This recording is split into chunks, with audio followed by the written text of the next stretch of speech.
everyone. I'm Peyton Pugmire. I'm the owner and founding director of Creative Spirit in Marblehead, Massachusetts. Creative Spirit is a center for the art and soul, and I offer creative workshops. It's an art gallery, and I do spiritual intuitive readings. So I'm all about helping people go inward to connect with their heart and soul so that they can be their most authentic, true, joyful, peaceful self. Hi, Peyton. How are you? I'm good. I don't even know how we first met in town because we live in such a small town, and I can't remember how we met. But oh my God, our friend in Boston introduced us. That's how we met. Yes. Oh my God, Yes. And everything about you was just fun. You're just fun. So I want to learn more a little bit. I want to learn about you. So where did you start? And whatever you did in the past led you to what you're doing now. So walk me through the process. Sure. Or the path. Sure. So I'm from Georgia, and I was a theater boy and teenager all my life, performing. Went to undergrad for theater, went to grad school in Boston for theater education. I immediately went into teaching public school in Winthrop. Left teaching public school to run a children's theater in Watertown, Mass. Left the children's theater to be the associate director of theater at the Boston Conservatory.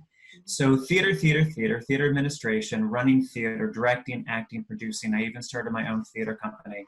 Mm-hmm. And all of the theater was a way for me to fully express myself and to help others express themselves through creativity and art. Along that path, starting way back, I began to develop my spirituality. So a very esoteric, metaphysical, new age spirituality. I talk to angels, I believe in angels, and all of that magical woo-woo stuff. So I had two trains running. I had my art and I had my spirituality. Mm-hmm. During my spiritual search, I also began to develop my psychic and intuitiveness. Also, when I was at the conservatory, I also began a 5-year study program of drama therapy because I was beginning to shift my desires to wanting to take the art into a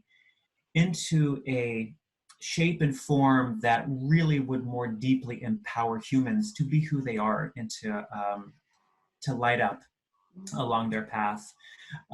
So all of that I put into a big soup. I left the conservatory vowing never to run anyone else's business again other than my own.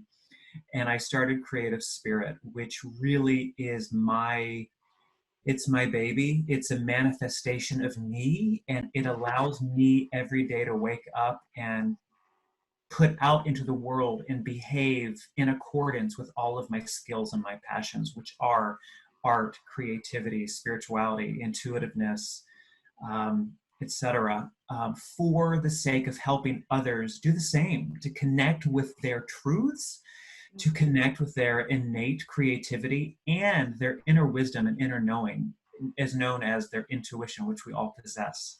So it's helping others connect with their inner compass, because we all can navigate ourselves and we can look internally for the roadmap as opposed to constantly looking externally, which can derail us from our truth and our divine path. So we accomplish all of this at the center through workshops that explore intuitive creativity, art making, intuitive development, mindfulness, personal transformation. It's also a community art gallery, and it's come one, come all. So there's no exclusiveness to the gallery. If anyone wants to exhibit their artwork, they can do it. And I'm also a spiritual intuitive, so I see clients privately, and I channel intuitive guidance from these spiritual realms. So yeah. Okay, so now there's so much. So we're going to rewind a little bit. So as you were talking about what you do, you said woo woo, and then you put things in quotes. Now most people would hear you and say like, he's saying it, but he's doing the woo woo and the quotes. Why? I say that I felt inspired to say it that way today because I understand that people put question marks around the topic of spirituality and psychic ability and intuition. They are wild terrains for us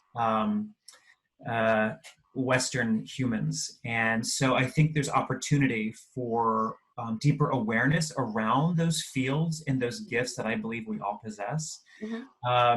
And as I have come out as a spiritual person, as I have come out of my own psychic closet, I've come to have a fondness for that word woo-woo, which is kind of a slang term for anything magical, esoteric, and spiritual. Yeah. So it's a badge I wear with pride, but I use it in a tongue-in-cheek manner. So yeah. It's funny that you say it. So I'm Haitian and first generation born in this country. And whenever someone hears about Haiti, they were like, so does anyone in your family practice voodoo? I'm like, okay. So yes, there are family members. I'm very kind to them, like to be on their good side. But it is one of those moments where growing up, there's specific things that I grew up with. I mean, I'm Catholic, but there are specific things that I know of that I'm very mindful of, I'm very respectful of. And so when you are working with individuals and they're needing a little extra, they're not finding it in their churches, they're not finding it in themselves, they're not finding it at work, or they just have lost their passion about everything. What do you do to actually help them navigate through getting to a point where they're feeling a-okay with themselves, so that they can it's a starting point?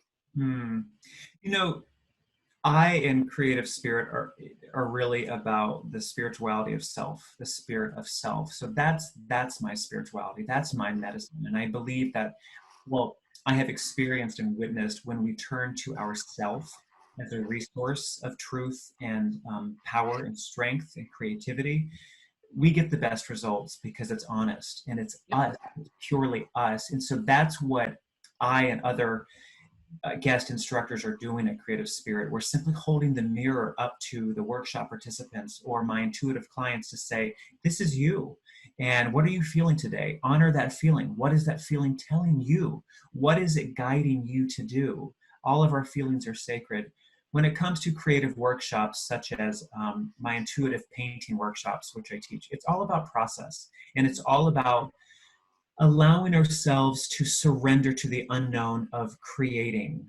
And it's going into that unknown sandbox in a safe environment to play and to give ourselves permission for the day, for so many hours, to turn off our rational mind, our egoic mind, the critters in our head that want to critique and tell us we're doing it wrong. So it's a way that we can explore the depths and explore new terrain safely. And it's seeing what's within us. It's allowing what is inside to come up and emerge, and we can look at it to say, okay, what is this telling me about me? Because we are the only people, we are the only person who is in charge of our life. And we go around the majority of our day thinking that we're not in charge of our life, that other people are in charge of our lives and who we are and who we become. And we can also let money dictate our path and our truth and who we are. But everything is energy, and we are magnets. So it's law of manifestation, law of attraction, law of reflection. We are attracting into our lives everything that we hold in our heart in a positive, loving manner. So we can be who we desire, and we can survive and have an abundant life with help of the thoughts we hold in our mind. So yeah. Who are the people that are coming to you? In regards of ages, what are the ages, and how do you cater to different ages, different economical backgrounds, different neighborhoods? Like, how do you cater to all these different people that may be coming to you? Yeah. The primary demographic currently are adults, female, and I love my company of women. And I would say the average age is around, oh gosh, I'm not good with numbers, 50 comes to mind, so above and below. And I do get some men folk in there, which is always wonderful and awesome. Because of course it's come one, come all. Yep. The people who show up, I find, are at a crossroad, and they're retired, or they are at a career crossroad, or they're at a relationship crossroad, or they've already begun to heed that inner call of there's something more. And so I want to come into the center, into this safe, creative, magical environment to breathe a little bit more deeply, to be seen for who I am, where I am right now, and to try something new. Um, so in general, there are people who are wanting to change. They're feeling the winds of change, and they're needing support and encouragement um, to be able to trailblaze or step foot on a new path in their life.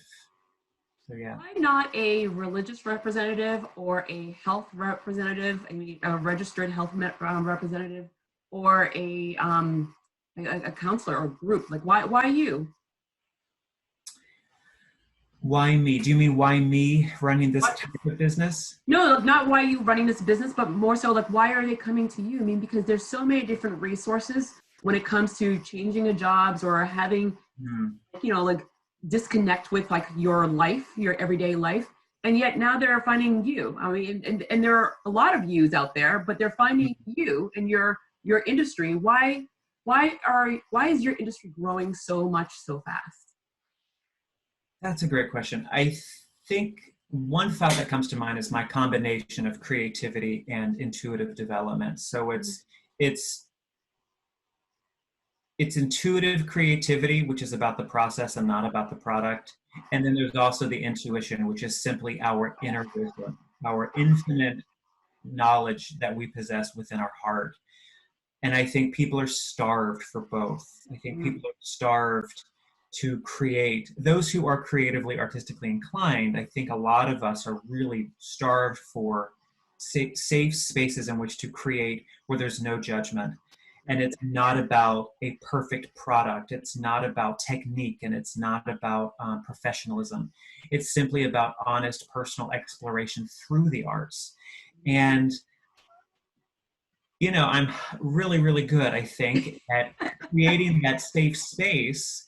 And I had great teachers to help me learn how to do this, but I hold really sacred space where people come in and feel seen and heard as they are exploring this sort of freedom and creative liberty. And then there's the intuitive stuff. So a lot of the creative process is intuitive, like my intuitive painting, for example. But then also I see clients where I am channeling intuitive guidance, but I'm also encouraging the clients to tap into their own intuition in those sessions. So that simply comes down to, I think, a starvation for people getting sick and tired of the noise that exists in our world and externally. And we are wanting, and it's a slow curve, but it's happening. We are becoming hip and savvy to the benefits of going within, and that's why the mindfulness industries have boomed and increased, because we're going inward. That's what essentially is happening when we practice yoga or we meditate. We are going inward to denoise so that we can connect with ourselves. And I have lived a very intuitive and authentic path since I came out as a gay man in 1998. I vowed to myself in the fall of my freshman year in college, when I came out, that I would live my life as authentically and as intuitively as possible, that I would allow my heart to lead. Because for years before I came out, I was in conflict. I had, since adolescence until I came out, 10 years or so of living in conflict between my heart and head. And it was the source of a lot of fear and a lot of depression. And so when I came out, that cloud lifted, and I proved to myself in the world, I think all gay people do this, anyone on the LGBTQ spectrum, anyone who defies social norms and odds, we prove to ourselves in the world that we can survive, that the worst case scenarios and accusations and threats don't hold true. We can thrive and live joyful, peaceful, Right. abundant lives. And that's what I realized when I came out. Life got better. And so through coming out, that really galvanized my life and my path and how I want to serve and how I, therefore it's me wanting to help people step into their truth, to embrace it and to say yes and to just get up, damn it, and go. Like, be you, do you, you know? Because life is short. At least this life is short. We have many more, but this life is short. I love it. All right, I'm going to rewind it a little bit. For someone that hears the word intuitive and they've heard you say it a few times, but they're not really understanding, what is the best definition for a person that is listening to you right now and they are hearing the word intuitive, they see the passion behind it, but they're like, I don't know if that's me, or I don't know what that is. What is intuitive to you? I'll ramble here. It's the quiet, soft inner voice. It's that gut tug. It's instinct. It's a soft inner knowing that speaks from deep within us. It doesn't yell. It does not shout because it's so kind and respectful. It whispers. Our intuition whispers. It's just that inner knowing. And it feels different than our rational, logical brain. Mm-hmm. It's constantly trying to solve and answer questions and solve problems and spits out a lot of facts and data. It's different. And the best way I know to describe it is that it's soft and it's very deep and it's an inner voice and we're all born with it and it's a muscle and we can lead with our head. And if we do, that's great. But the intuitive muscle will atrophy. The intuitive muscle wants to be worked out. And so we can take it to the gym and start to tune in various ways to the intuition to strengthen it. And we can live by it. The creativity, I feel that everyone is working on it right now because we have the abundance of time. And if I see any more bread photos on social media. Oh my gosh. So you have the breads, you have the flowers, you have so many people doing creative things that they should have been doing before, which I love. And I feel that that's speaking exactly to where what you're speaking of. What are the things during this time that you've developed to actually help your business? We're gonna open, and yep. So when we do open, all this time that we've had, what have you learned about yourself, about growing your business or adding to your business? Oh gosh, so much. I'm a doer, and I, like many of us, have been on that journey, that arc of heavy output, go, go, go, and then wait a minute, this is a time of rest. So let me actually do some resting and chilling out. And it comes in waves. But I say that because when we all went into hibernation, when we were required to go into hibernation or self-quarantine, I felt inspired, and by necessity, I needed to shift my business model. And so I put it online, like many of us did. And so I started an online workshop series called the Soul Studio. It meets every Wednesday night, and it's via Zoom. The workshops are 2 hours. They're highly affordable. They're $25 each, and they are intended to stir inner creativity, inner peace, and self-awareness, which I felt was essential to this period. So I went online, and that has been thriving. People have been showing up.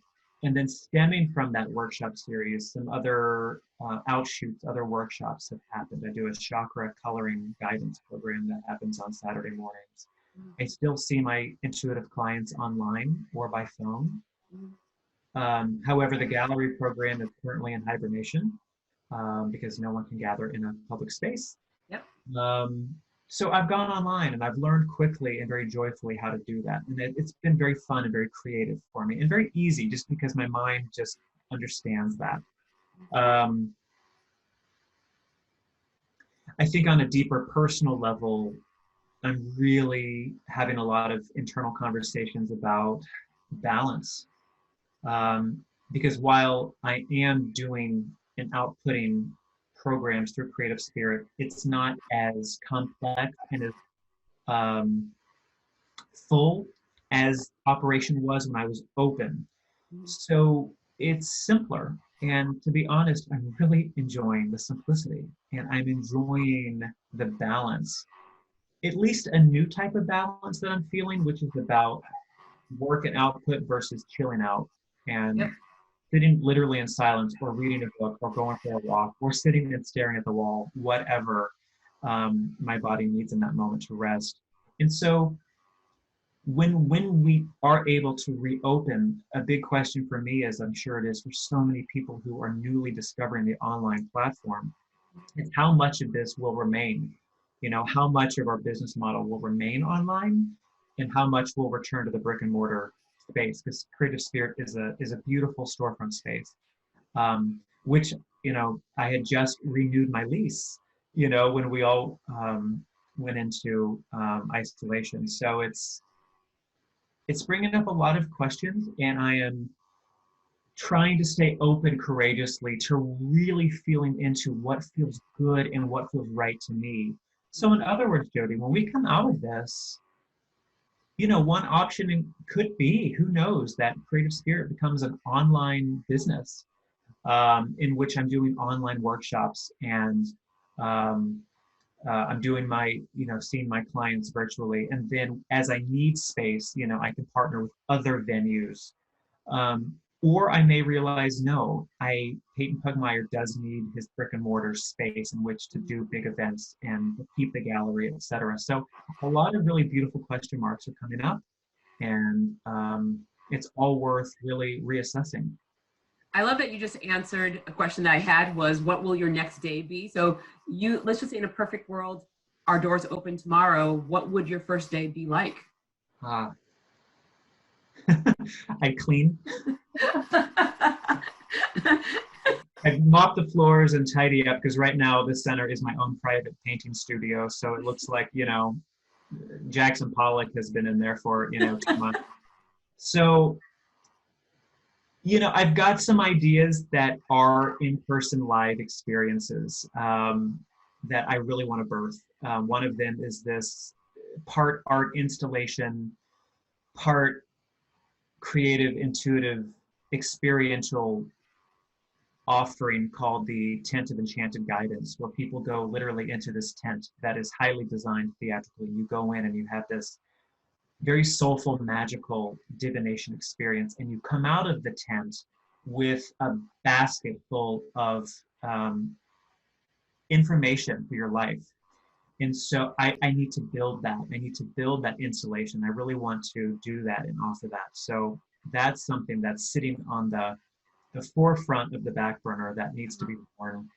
I have an exhibit that's on pause, The Purple Show, which is the end of my Year of the Rainbow Gallery exhibit series, which God bless those artists who have been patiently waiting. But, you know, I have an art exhibit that I need to hang and display. And then after that, you know, everything else is on pause, you know, so. Right now, so many people are in your position that you were a few years back and decided, you know what, I'm tired of working for somebody. I'm home right now. I feel inspired. They're listening to you. They're like, oh no, well, now I feel really inspired. What would you say to someone that is considering or wanting to start their own business? What are the pros and what are the cons that you found? And what are the bits of advice that you'd give them? The first thing that comes to mind is do it. If you feel in your heart of hearts that opening a business is your calling and it's your next step, do it. Even if you have like a little bit of questioning, do it. Like, let your curiosity lead you. Do it safely, do it smartly, do it authentically, do it creatively, but do it. You know, if you have the financial means, the financial support, then definitely do it, because it's an adventure. I have grown so much and I have learned so much on a soul level, and I'm so proud of what I've created. you know, whether I last a year more or 10 years more, or if I close tomorrow, I will never regret 1 second of the past 2 years. I'm 2 years old.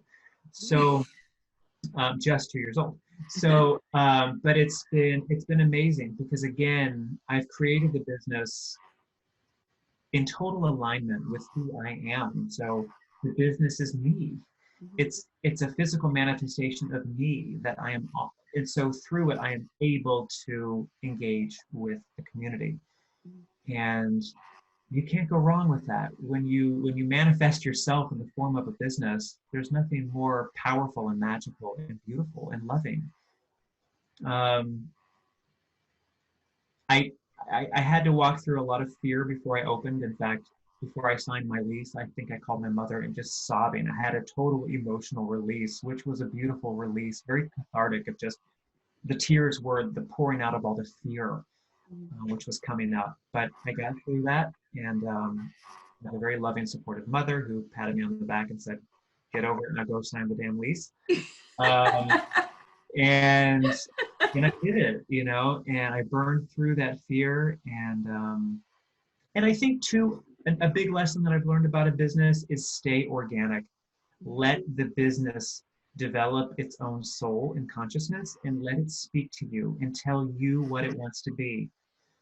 When I have tried to dig my heels in to do with the business what I thought was right, that's when things didn't work out. Maybe a workshop didn't enroll, or there was a lull in activity. But when I really followed my intuition, which was listening to the consciousness of the business, Yep.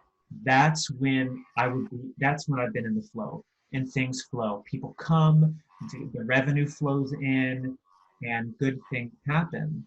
So be in partnership with your business. Um, yeah. There's so many different questions that I ask that are very similar to people, but this one is going to be special to you. There are a lot of parents, and I might use it again, but this is like the first time I've used this question. There are a lot of parents that are home and they're homeschooling, and they're just running out of creativity flow. They're running out. They're at their wits' end. It's 8 weeks, and now a lot of schools are closed. Summer camps are not looking prosperous for a lot of these kids. How are moms and dads, grandparents, aunts and uncles, anyone that can have contact with a child, how do they keep the creativity flowing when they feel like we're running dry? That is a great question, and you know, I am trying to find the solutions for my own inner child and my own adulthood myself every day. So that is the golden question. And I do feel a shift. We are reaching kind of the next chapter of quarantine where I feel we are all ready for the new next thing in quarantine, because for the past 2 months, we've done it all. We have, you know, we've done this and that and this and that and this and that, and we've gotten into patterns and habits. And now I'm feeling intuitively that there's going to be a shift. So there is a call for deeper creativity. Yep. But I think when we hit a wall and we feel depleted, two things come to mind. Get outside, go for a walk, exercise, breathe in the outdoor natural fresh air, which is particularly fresh and clean these days because of the lower pollutants, which is amazing. So get outside, get out into the sun, go lay in the grass, and allow yourself to be revived by nature's energy, because it's so healing. And you may come back home and actually feel re-inspired to do something new, or to do something that you had been doing before. Yeah. I think too, if you feel depleted, just stop. Allow yourself to stop and rest and stare at the wall, or read a book, or take a nap, or take a bath, or go to your bed and just cry into your pillow, or scream into your pillow, like whatever you need to do. I think we have to honor every nuanced feeling and sensation and thought that we're experiencing, as opposed to going into that tension and frustration to be like, oh, that's older, I don't want to do that anymore, so what am I going to do next? What am I going to do next? That's just creating mental tension. stress. You're right. You're right. Oh my God, you're awesome. Last question. If you had an ask for yourself and for your business, what would that ask be for anyone and everyone that is listening to you right now? You know, I ask of myself and I ask of others to just go with their flow, go with their flow, go with their flow, and really allow themselves to go with their flow now more than ever because life is different right now, and there's the green light is glowing a little bit brighter these days to go with our flow. My business asks for people to stay curious about creativity, to stay curious about intuition and our extraordinary GPS system that exists within us, known as our intuition, that is there to guide us safely, joyfully forward, and to be open and expect the unexpected during this time. You are so wonderful, Peyton. Thank you so very much for taking time out of your day and our Thank you, Jodi. creativity. So thank you, thank you, thank you. Thank you.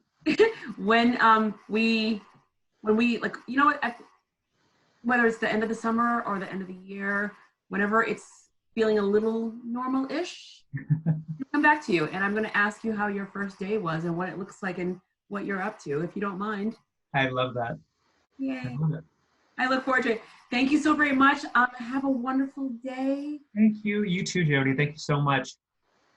And I'll talk to you soon, very soon. I'll see you soon. Okay. The good thing is I'll see you in the neighborhood, which will be awesome. Exactly. Bye, my friend. Bye.